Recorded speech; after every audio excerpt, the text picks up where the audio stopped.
이번 시간에는 그 가설 평가하는 방법에 대해서 한번 차근차근 살펴보도록 하겠습니다.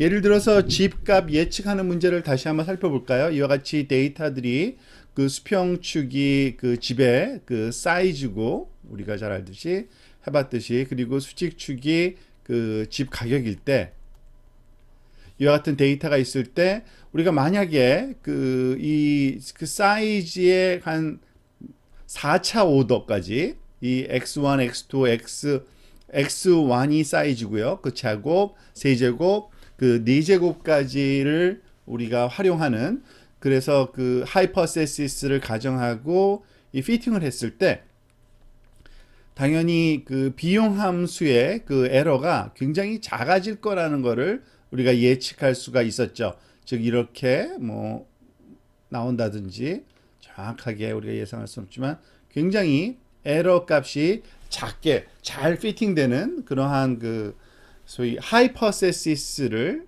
우리가 그 예측할 수 있을 겁니다.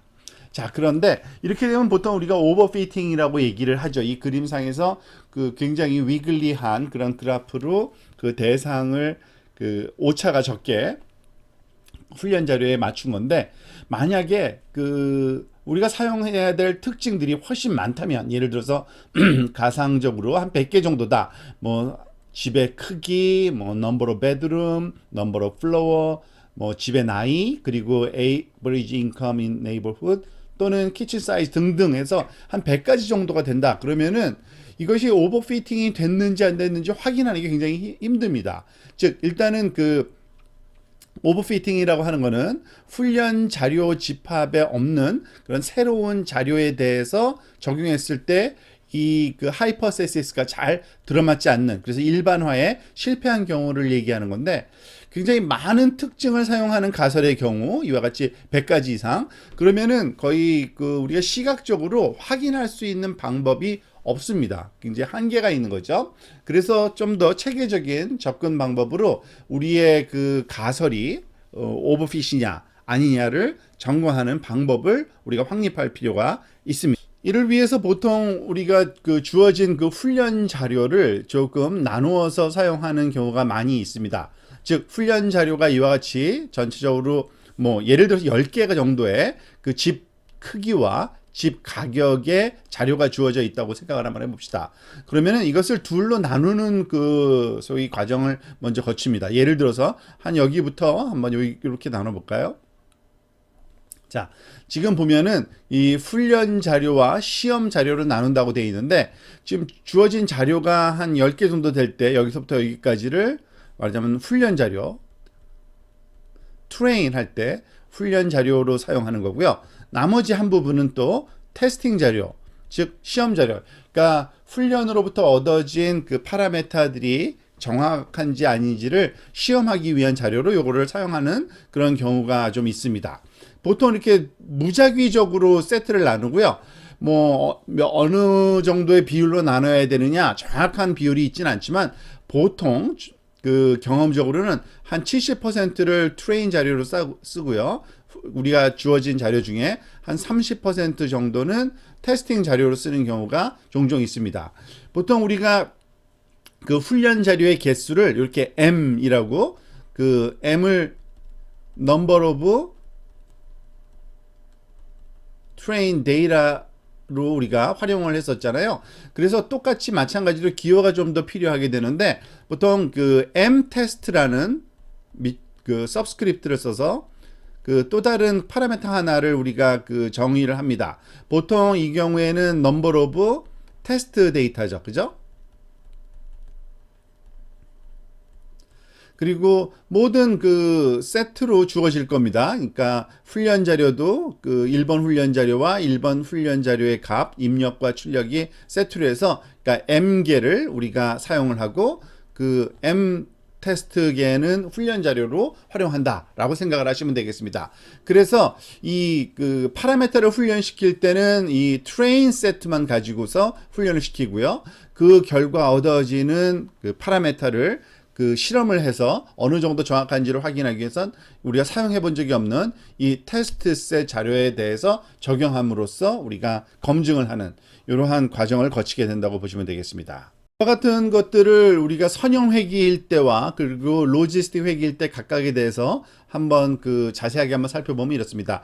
선형 회기 같은 경우에는 당연히 그 선형 회기 모델을 하이퍼세시스를 사용을 하죠. 우리가 잘 알다시피 H 오브 X는 세타 트랜스포즈 X 둘 다 벡터죠. 이렇게 그 주어지는 것이 그 선형 회기의 하이퍼세시스 모델인데 그 훈련 자료만 가지고서 우리가 파라메타 세타를 학습을 하게 되겠죠. 그때 얻어지는 오차는 당연히 최소화시키는 J 오브 세타는 비용 함수고요. 이 J 오브 세타를 최소화시키는 세타를 구하는 그 과정은 우리가 다시 리뷰를 하진 않겠습니다. 자, 이렇게 구하는 세타를 가지고서 시험 자료, 즉 테스트 세트에 대해서 오차를 한번 검증을 해보는 과정이 꼭 필요하게 됩니다. 이때 그 오차는 이런 식으로 또 우리가 정의를 할 수 있겠습니다. 그 원래 비용 함수 정의와 똑같은데 들어가는 그 데이터와 그리고 그 파라메터만 다른 거죠. 즉 H 오브 X와 Y의 차이의 제곱을 우리가 평균 내서 모든 그 테스트 자료에 대한 개수만큼 나눠주는 건데요. 이때 사용하는 이 H 오브 테스트는 당연히 어떻게 되겠습니까? 그 H 오브 세타 X는 세타 트랜스포즈 X 형태인데 여기에 사용되는 이 세타가 바로 우리가 그 최적화로 얻어진 그 훈련 자료로부터 얻은 세타를 사용한다고 보시면 되고요. 이때 사용하는 이 X가 바로 그 훈련하는데 사용한 적이 없는 그 테스트 자료를 사용한다고 보시면 됩니다. 그래서 그 평균적인 그러한 오차를 얻으면 이게 말하자면은 우리가 그 훈련한 파라메타들의 그 정확도 그리고 훈련된 그 말하자면 모델의 정확도로서 이 J 서브스크립트 그 테스트 오브 세타를 우리가 활용할 수가 있게 됩니다. 이걸 가지고서 어느 정도 정확한지 틀린지를 우리가 판단하면 되겠죠. 마찬가지로 로지스틱 회기에 대해서도 그 유사한 그러한 그 방법론을 우리가 적용할 수가 있겠습니다. 로지스틱 회기에서도 역시 훈련 자료만 가지고서 이 파라메타를 학습을 시켜야 됩니다. 여기서 그 우리가 사용하는 그 하이퍼세시스가 다른 거는 여러분들 기억을 하실 겁니다. 즉 그 H 오브 서브스크립트 세타 X는 1 오버 1 플러스 익스포넨셜 마이너스 세타 트랜스포즈 X 이런 식으로 구하는 것이 그 로지스틱 회기에서의 H 오브 X였죠. 이것만 다르고 나머지는 똑같다고 할 수 있고요. 역시 마찬가지로 이와 같은 그 H 오브 X에 말하자면 우리가 J 오브 세타는 역시 마찬가지로 서메이션 i는 1부터 m까지 훈련 자료만 가지고 하는 거죠. H 오브 그 x 마이너스 y를 그 모든 그 슈퍼스크립트 i 여기는 i번째 훈련 자료를 얘기하는 거고 나누기 m으로 해가지고 최적화시킨 이 세타를 구하게 되는 것이 바로 우리의 훈련 과정인 거는 기억을 하실 겁니다. 자, 그렇지만 뭐가 달라지느냐? 또 시험 집합의 오차를 계산할 때 마찬가지로 우리가 그 오차를 계산해야 되는데 이것을 우리가 요걸 제곱하는 그 RMS 그 제곱의 루트 민 스퀘어의 오차를 구하지 않고 그 크로스 엔트로피 형태로 구한다 그랬죠. 로지스틱 회기의 경우에는 즉 y가 1인 경우에 그 해당하는 텀과 y가 0인 경우에 해당되는 텀 로그 뭐 h of x 1 빼기 로그 여기서 하나가 좀 생략된 것 같네요. 그죠? 사실은 1 빼기 h of 세타 x 테스트 i번째 샘플 요건데 요건 조금 생략 잘못된 것 같네요. 자, 이런 식으로 그 또 비용 함수의 그 값을 그 새로운 그 데이터인 테스트 자료에 대해서만 우리가 다시 구해야 되는 그러한 경우가 생긴다고 이해하시면 되겠습니다. 즉, 그 얘기는 여기서 세타를 구한 다음에 이 세타를 활용해서 이 h of x를 우리가 계산을 하는데 그때 구한 그 사용되는 요 세타는 당연히 옵티마이즈 된 세타고요. 요 x가 바로 좀 말하자면 테스트 자료를 가지고서 여기다 넣어서 우리가 추정한다고 보시면 되고요. 이것이 바로 결국에는 시험 집합의 오차, 약간 조금 그 컨티뉴어스한 어떤 값을 우리가 얻게 되는데, 사실 이런 값을 사용해도 됩니다. 그렇지만은 이것보다 좀 더 직관적으로 우리가 이해하기 쉬운 오빌류 오차를 로지스틱 회기에서는 사용하기도 합니다. 오빌류 오차 같은 경우는 그 로지스틱 회기는 결과가 그 맞았는지 틀렸는지 아주 자명하기 때문에 제로 또는 원의 미스클래시피케이션 에러로 계산한다고 보시면 되고요. 예를 들어서 수학적으로 조금 정의를 하면 이렇습니다.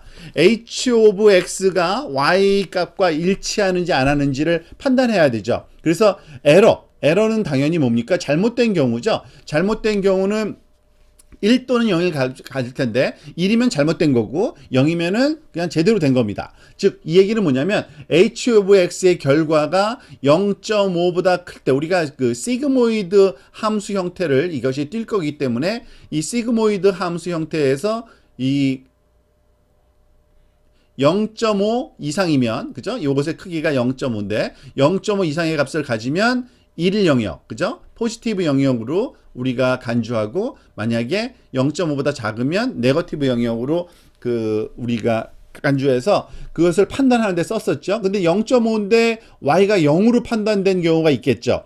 그럴 경우에는 틀린 겁니다. 그리고 h of x가 0.5보다 작게 나와서 사실은 y가 1인데 잘못된 거죠. 그러면 또 틀린 겁니다. 이 모든 그 경우를 다 모아주는 그러한 그 기호를 써서 에러, h of x, 테스트, 그리고 y 테스트를 해서 이 잘못된 경우에는 1이고 제대로 된 경우 0이니까 무조건 다 더하면 되는 겁니다. 그러면 그게 다 오차겠죠? 그러면은 잘못된 그 모두 다 더했을 잘못된 개수가 그 m으로 나눠주면 오류율이 딱 나오겠죠. 전체의 그 m 테스트 중에서 몇 개가 잘못됐는지를 우리가 그 비율로 알 수 있고, 이것을 그 테스트 에러라고도 생각할 수 있겠습니다. 즉 로지스틱 회기든지 아니면은 그 선형 회기든지 간에 그 우리가 얻은 그 파라메타들의 그 정확도를 우리가 테스트 자료에 대해서만 우리가 검증을 해서 그 모델에 제대로 그 피팅이 됐는지 아닌지를 검증하는 그 잘못된 정도를 이런 식으로 우리가 평가해야 된다라는 것을 좀 기억하면 좋겠습니다.